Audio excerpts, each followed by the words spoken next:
Welcome to the Creative Piano Teaching Podcast, the place where teachers from around the world meet to share innovative ideas about music education. Listen and learn as we help you motivate your students, grow your income, expand your studio, and become a more creative piano teacher. Good day, everyone, and welcome back to the Creative Piano Teaching Podcast for the second last episode of 2017. You're listening to episode number 115, and if you're one of my Inner Circle piano teaching community members, a very special welcome to you. My name is Tim Topham, your host for the show, and if this is your first time here, thank you very, very much for tuning in. I do hope you enjoy today's episode, and remember that you can, of course, listen back to any of the previous episodes, any of the previous 114 episodes using the iPad, using any of the apps on the phone for podcasts, or heading to my website.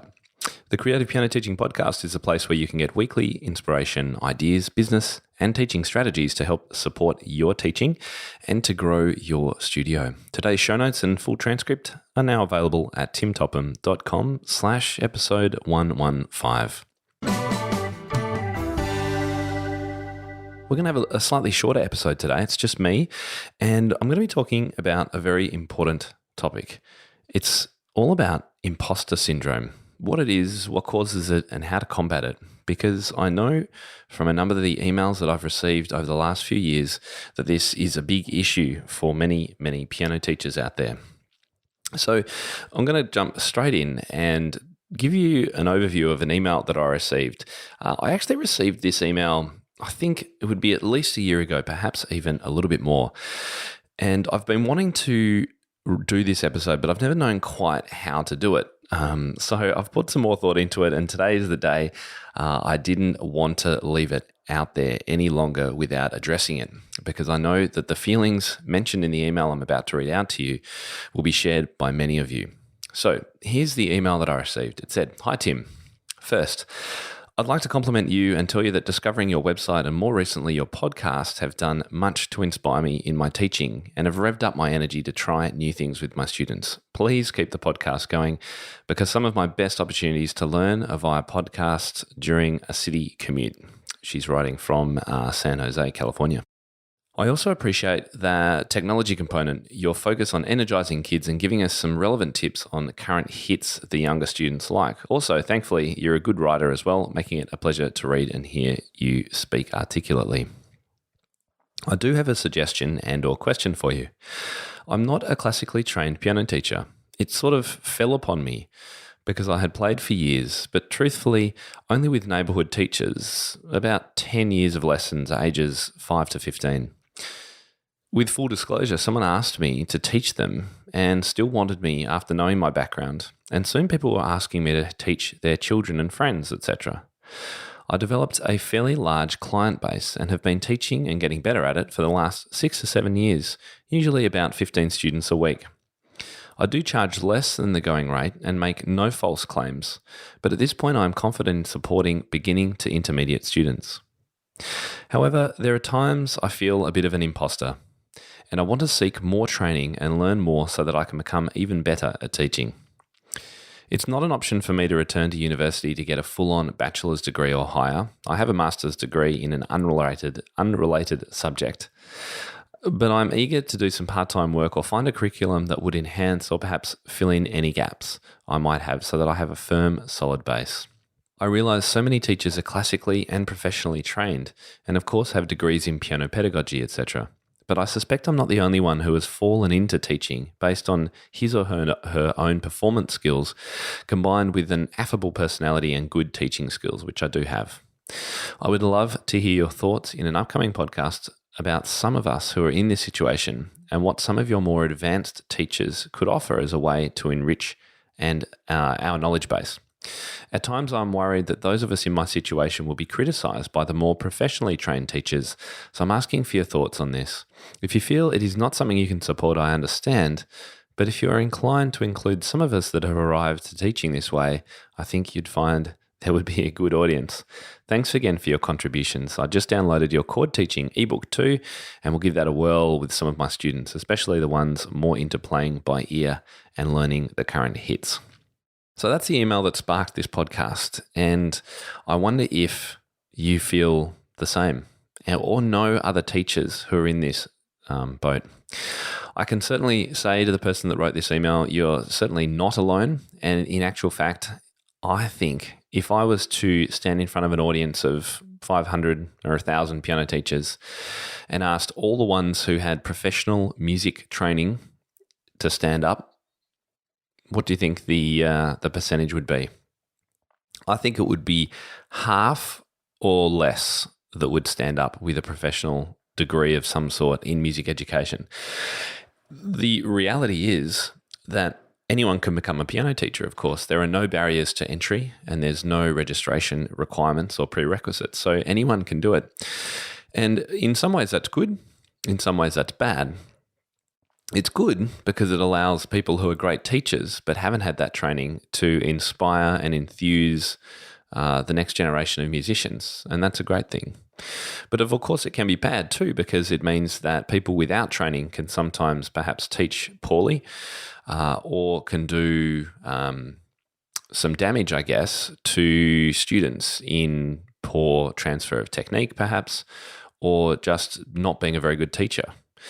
But you know what? When I think about it and think about some of the best teachers that I had when I was growing up at school and in music, quite often the most accomplished scholars in their fields and the ones with most training were not necessarily the best teachers. In fact, I'd almost say that it's more likely that the ones with PhDs and amazing skills as researchers and writers in their fields were not often the best teachers. It was the more down-to-earth, normal, in inverted commas, people who make the best teachers. So in that regard, I'm totally with the person that wrote this email. I understand and I know that, one, you're not alone, and two, you guys without training, if you're listening to this, make some of the best teachers out there, and I can only applaud what you're doing.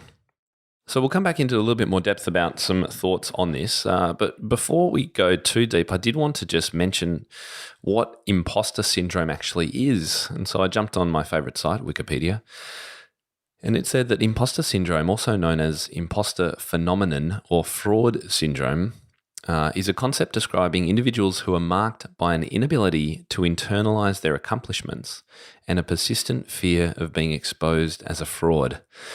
I thought it's like, I don't know if you've ever had a nightmare or, a bad dream of some sort. You might not wake screaming, but it makes you uncomfortable when you're in a pilot's seat in an aircraft, fully dressed as a pilot. You've got the cap on, the epaulets with your rank on your shoulders, and you know that you don't know what to do. I can't think of an exact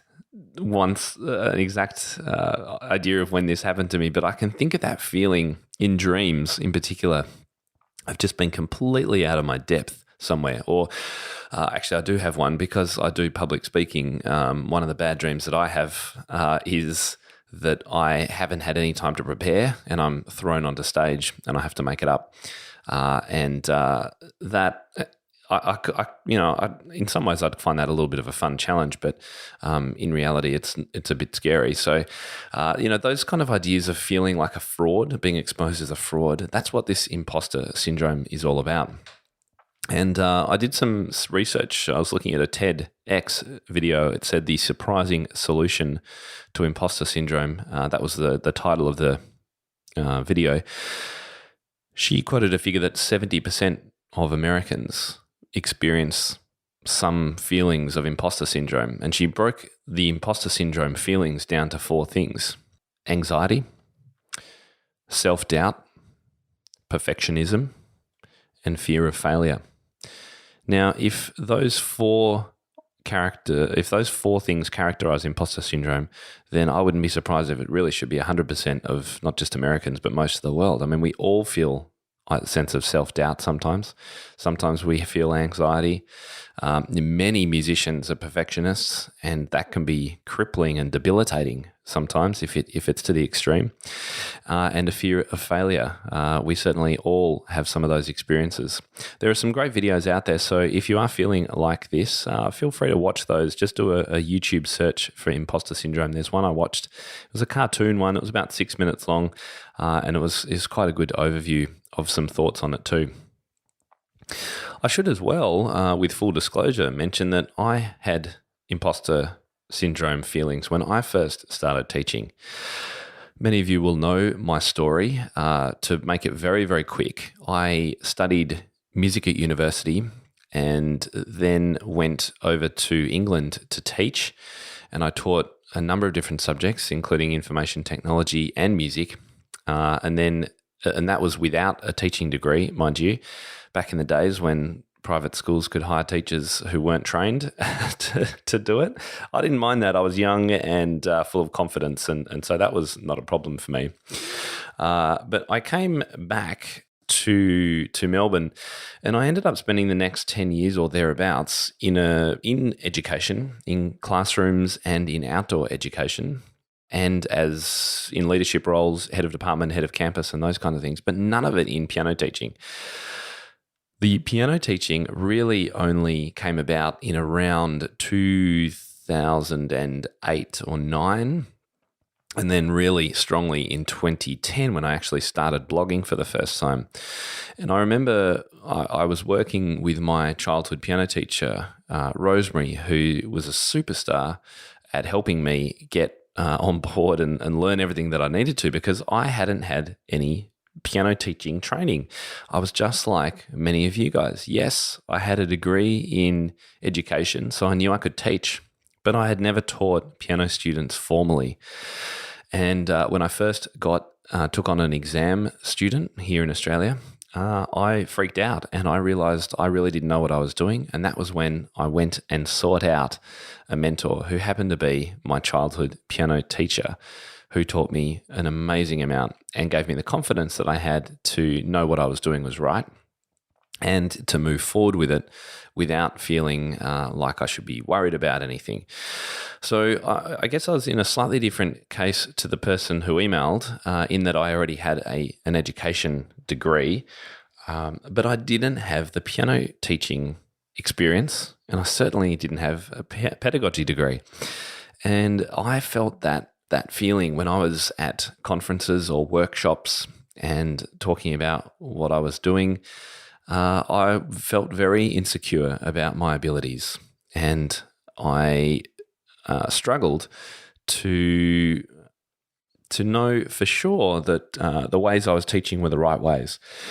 And so one of the things that I did to help me with my own sense of insecurity with regard to that kind of imposter feeling was to go and find training and to watch masterclasses and to go to workshops and to watch other teachers teach and do everything I could to help learn and grow as a piano teacher.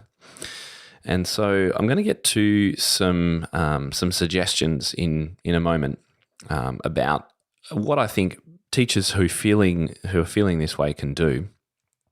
But let's just cover some other causes. I've mentioned the first cause, which is not feeling confident personally or professionally. That's how I felt, because I was kind of new to it, and I didn't have that self-confidence that, hey, I've been doing this for 10 years. I know what I'm doing. It works. So I'm confident. I never had that because I was just starting. And so if you're a new teacher as well, even if you have been trained, you're going to have that sense of, am I doing it right? And you're going to question that all the time for the first few years until you've taught for a little while. And then you start to go, oh, you know what? I think I'm doing okay here. And I'm learning from other people online or on courses or workshops, and they seem to be doing the same thing as I'm doing. So I think I'm okay. So that's one cause, just an unconfident professional or personal approach. Another cause of this imposter syndrome is an unhelpful or unrealistic view of other people's success and teaching, and this is a really easy one. We've got to remember too, of course, that we know ourselves deeply from the inside, but we only ever see other people from the outside. As one smart person said, I saw this on a comment on one of the imposter syndrome videos. He or she said, "We see our blooper reel and others' highlights reel, and that's all we see." And social media, of course, makes this 100% worse, doesn't it? All we see is everyone's success. No one puts up posts, well, very rarely puts up posts about how bad everything is going, how insecure they feel, how much of an imposter they feel, that they're a fraud. I mean, people don't share those things, generally speaking. And so all we see is other people's highlights reel. So having this view of other people's success can really impact our own feelings too. So I want you to consider whether the views you have of other people's success in teaching is valid and is warranted. And I'd say that we probably put people on a pedestal more than we should. And, some of you who listen to me and what I'm doing and see my teaching videos and things might go, wow, Tim seems to know what he's doing and I'm not that good yet. So therefore, I don't feel so good about my own teaching. Well, stop thinking that right now, because I have students who come into lessons and haven't done any practice. I have to get grumpy with parents for not encouraging practice in their students. I have students who I've got so grumpy with in the past that they've got quite upset. I've lost my temper in the past. I'm a flawed teacher as much as anyone else out there. And so that's the reality. We all have good lessons. We all have bad lessons. We all have great successes. Sometimes we have failures. Sometimes we let students go. Sometimes they leave us because of various reasons. And that happens to everybody. So, avoid that sense of other people all being successful.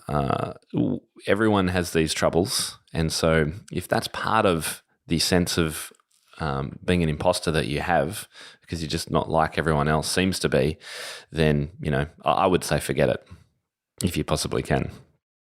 As I mentioned before too, the causes of imposter syndrome are not just about being untrained, because my experience is that even people with high-level training can feel like imposters. And I know adults in very high levels in companies that can feel like complete imposters. How on earth did I get to this position? I'm not that good. I haven't been trained that well. How did I get here? And, that's a really common human way of thinking. So this is all very, very natural, very, very normal. And I'm hoping that you're getting a sense of that now. When it comes to training, there are problems with that as well.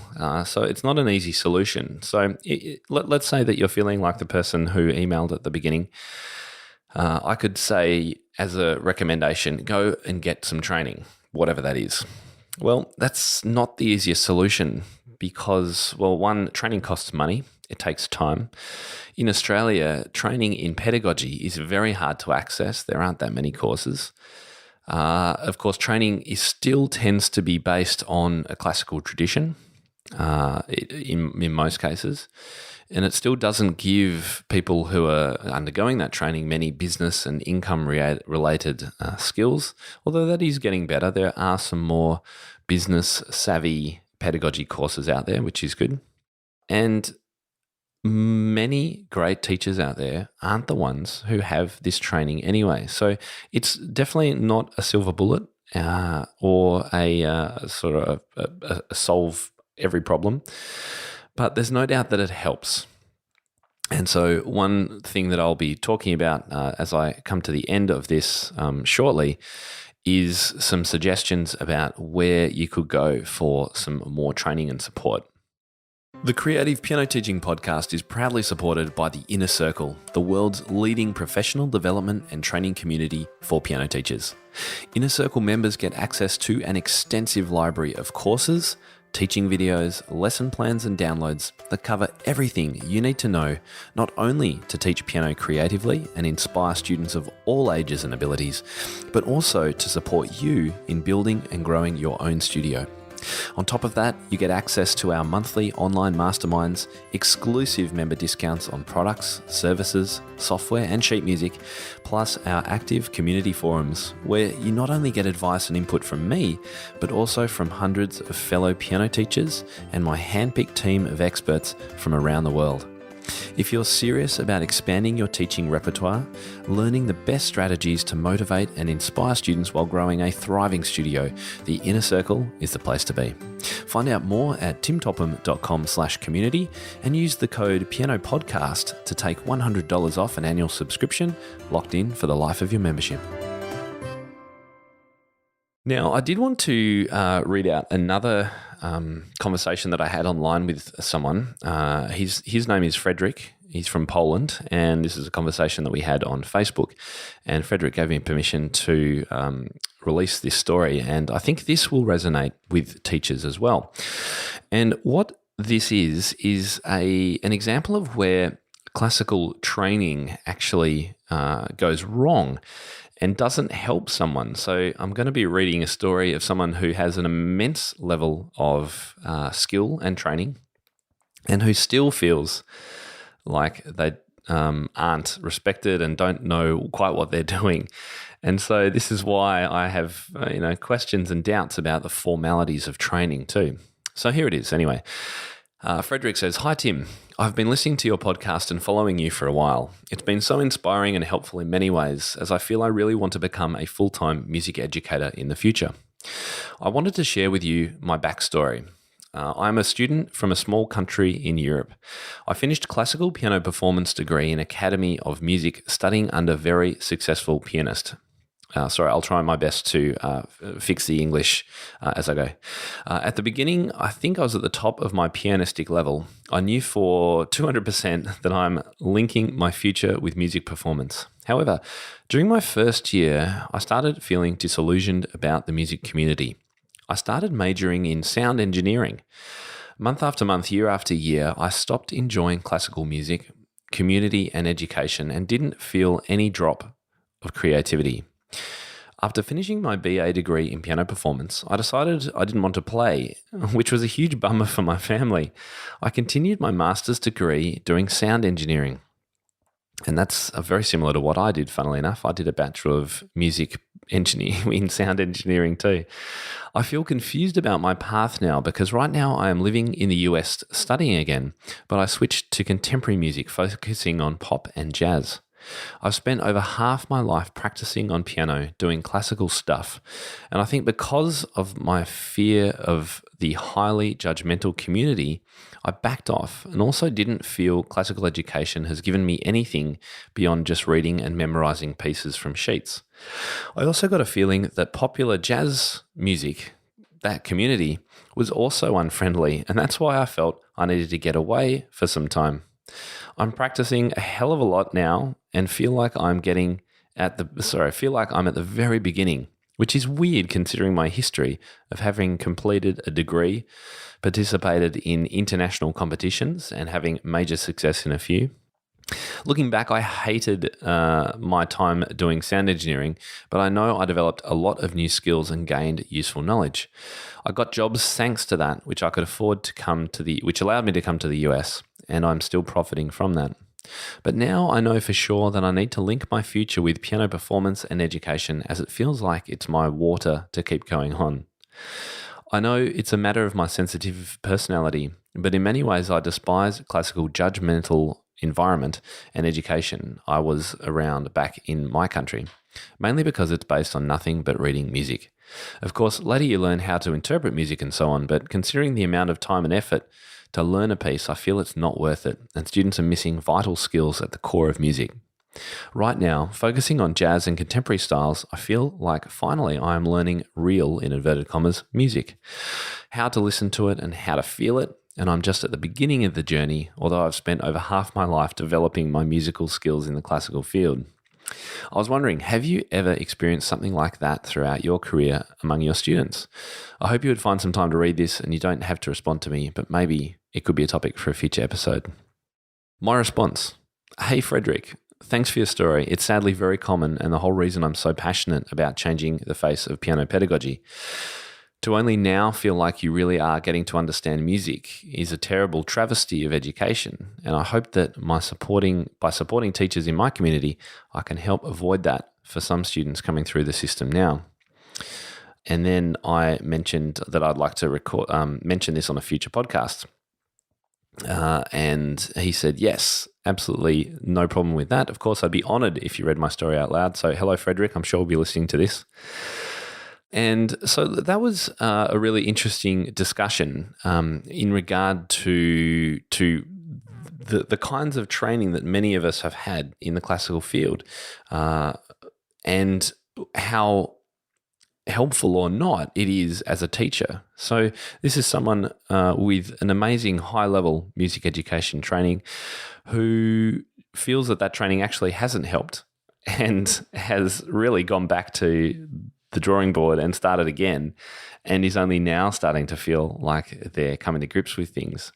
And so I have a feeling this would also resonate with many teachers who are listening. So thank you, Frederick, for sharing that. There's a little bit more to the story, but I don't want to take too long on this episode. So I'm going to start wrapping things up by talking about some solutions here, some suggestions, I guess. And of course, I'm no psychologist. I'm just going on my own experience when I give these suggestions. But stories like this, the first email and the second, I do get a lot of times.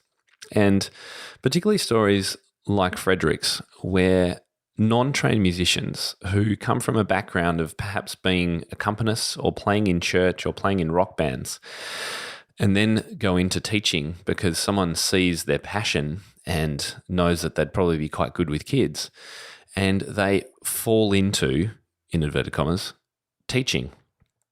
And it's really, really common, and it's okay. It's totally fine for this to happen. What I would say is that if you're in that category, and you may or may not feel like an imposter, probably depends on how long you've been teaching, what I would recommend you do is try and connect with teachers as much as you can. Try and find a mentor in particular. That was my biggest solution for feelings of inadequacy and knowing that I didn't know what I was doing, was getting a mentor and surrounding yourself with people who can support you, and also absorbing as much training as possible. It's so, so crucial. So here are my a few little solutions or suggestions for you if you're feeling like an imposter piano teacher. Firstly, try and avoid comparing yourself to other teachers, particularly ones that you see online. Judge yourself on your students and the feedback you get from parents. Are your students having success? Are they smiling when they're leaving the lessons with you? Do they want to come back and see you each week? What do parents say their kids say about you? These are the kinds of things to judge yourself on. If you've got the confidence to, sharing videos of your students playing, even asking questions about a video, as people tend to do in some Facebook groups, can be a great way to get feedback and confirmation about what you're doing, or just get help on it. Of course, we never used to be able to do this even 15 years ago. Quickly upload a video of a student playing with a problem, and so that's a great thing to be able to do now. Suggestion number 2, if you're on social media, try not to compare yourself to others all the time. Remember that you're seeing from inside your head your own blooper reel all the time, and you're only seeing the highlight reel of other people. I didn't make that up, by the way. I got that from online somewhere, but I thought it was a great analogy. Remember that everyone has blooper reels. You just can't see them. Realize, of course, that we all have these feelings. Anyone who has this sense of being an imposter or not 100% confident about their teaching or the outcomes they're getting for students, it's totally natural, and you're not alone. We all have these feelings. And then I would say get training as much as you can. Now, there are so many opportunities available to you now for training online that's either free or very inexpensive. And of course, I can't go past the opportunity to speak about my own inner circle. Because one of the great things about being a member of a community like my inner circle is that you're surrounded by other teachers and experts, and there are many people in there who have mentored other teachers. And so I can actually connect you up with a potential mentor if you're feeling like that would be a helpful thing for you. Of course, as a member, you also get access to all my training. So if you're unsure or you know that you're a little bit weaker in playing with chords or teaching lead sheets or teaching beginners without method books, then there's training there for you. And there's me and all the other teachers there to help you if you've got questions about that training.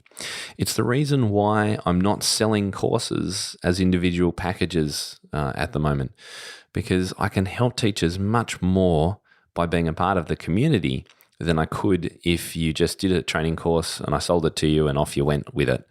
So that's one of the reasons. I know people ask, why can't I just buy? I just want your notebook beginners. That's all I want. Well, I want to be a better mentor to you and a better support to you. And the best way for me to do that is through the community, because it's not just me. There's a whole lot of other people. So there's hundreds of teachers in there and the experts that I've brought in too. So get training, watch others teach through masterclasses.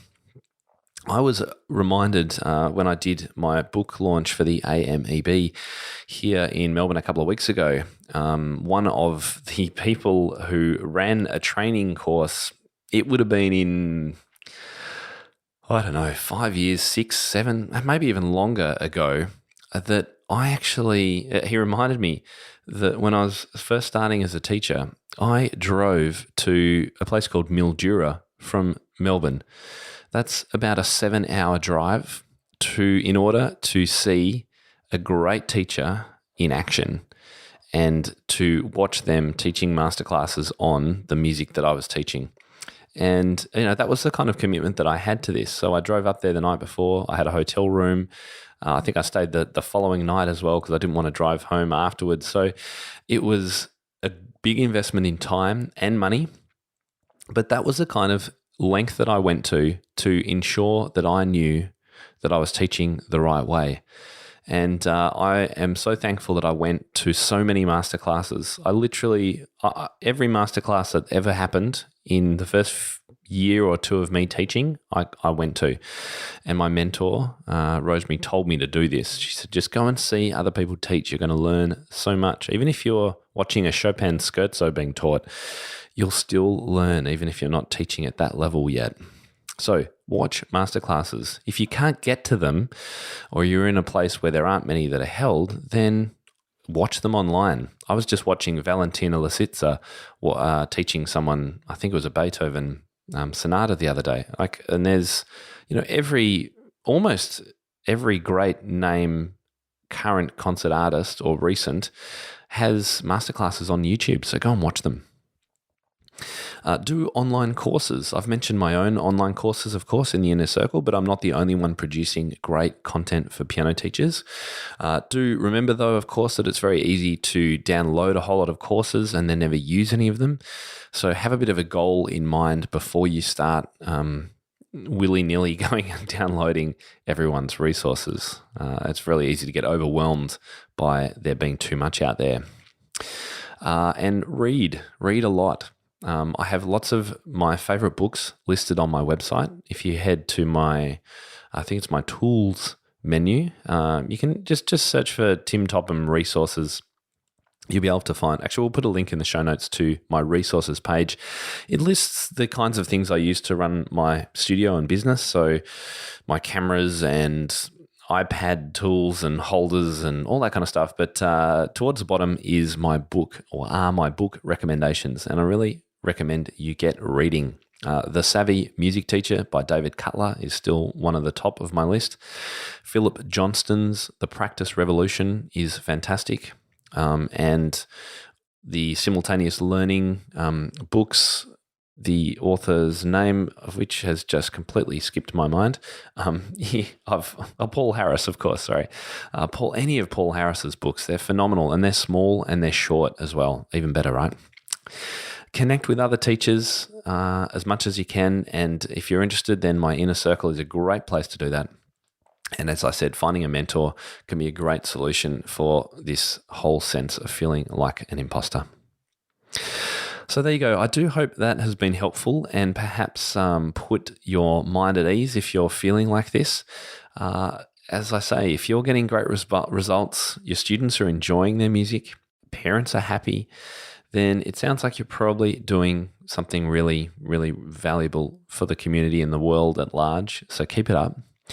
If you have any doubts about certain aspects of your teaching, so maybe you're just not sure about how you're teaching beginners or the way in which you teach an aspect of technique or something like that, then go out there and find some answers. But do keep in mind that we all seem to teach some of these things, particularly when it comes to technique, very differently. Some of the videos I see online, everyone going, wow, isn't that amazing, and talking about in great ways, I actually don't think is actually very good. So that's, remember that there's always differing opinions on things, but go out there, research, learn, absorb as much as you can, and I know you will do great things in the future and have a great impact on many, many students.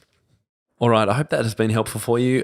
Quick reminder that the Piano Pivot is on next week. Now, this is my 5-day free global piano teaching challenge to help plan your studio for 2018. Now, if you haven't already found out about this or you haven't got your registration in, then it's a very simple process. Just head to pianopivot.com and you'll be able to sign up there. You can also read about what's actually happening and the different focus that we'll be having on each of the 5 days. We'll be launching with a pre-launch on Sunday, this coming Sunday.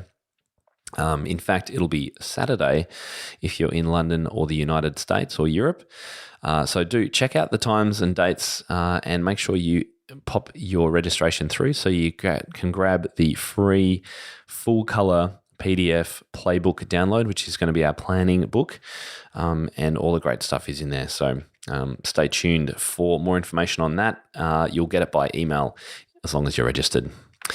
And finally, it's very, very close to release time for my free Apple and Android apps. If you've been wanting an easy way to access all my resources, my podcasts, my articles, all that great stuff, then stay tuned. I think by the time I next speak to you, that will be live and I'll be able to share that with you. So stay tuned for that. We're working out the final kinks and it's going to be released very, very soon. Now, no, there won't be an episode of the Creative Piano Teaching Podcast next week because I will be supporting everyone on their piano pivot. So the last episode of the year will be on the 15th of December. That's going to be our 2017 wrap-up. And we're going to be talking then about the plan for the podcast next year. Hopefully I'll be able to explore the app with you and mention that. And if we have time, I was also thinking that could be a good opportunity to let you in on a little bit of behind the scenes at timtopham.com, some of my own goals and introducing some members of my team, who enable me to do all these things like piano pivots and podcasts and blog posts and all that great stuff. So giving you a little bit of an insight into that, perhaps in 2 weeks' time. I still haven't done the final planning for that episode. So stay tuned. I look forward to catching up with you then. And I really look forward to hanging out with you on the Piano Pivot. Again, head to pianopivot.com if you're interested in checking out that challenge that we're running. I'm Tim Topham. Thank you so much for listening to the Creative Piano Teaching Podcast, and I will speak to you again really, really soon. Bye-bye. Ladies and gentlemen, that will conclude this evening's entertainment. Oh, thank you. Thanks for listening to the Creative Piano Teaching Podcast. We'd love to help take your teaching to the next level as a member of our supportive community. Use the coupon Piano Podcast for $100 off an annual membership of Tim's Inner Circle today. To find out more, head to timtopham.com/community.